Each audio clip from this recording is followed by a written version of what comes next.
Hi mga ka-champs! Gabi na nga ako dyan. Katatapos ko lang maligo.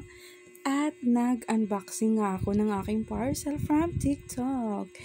And yun nga, may mga kinukwento ako dyan. Kaya lang, nung in-upload ko, nagkaroon ako ng issue. Kaya inalis ko na lang yung original voice ko dyan na nagdadada ako dyan at pinalitan ko ng voice over baka kasi may na-mention ako na against sa, sa community guidelines ni Mets, kaya eto nag-voice over na lang ako na kung ano-ano na lang mga sasabihin ko para iwas chichibrichi.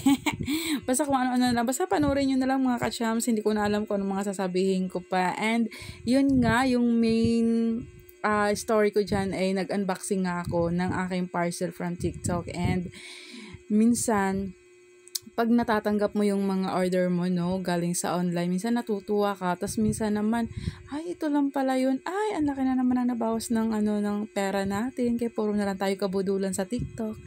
Ang daming kabudulan sa TikTok, mga ka-chams.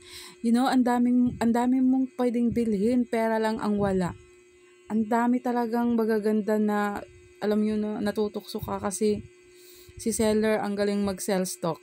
Hindi, kasi gusto mo din yung bagay na yun. Ganun lang po yun. Kaya lang ako kasi yung tipong taong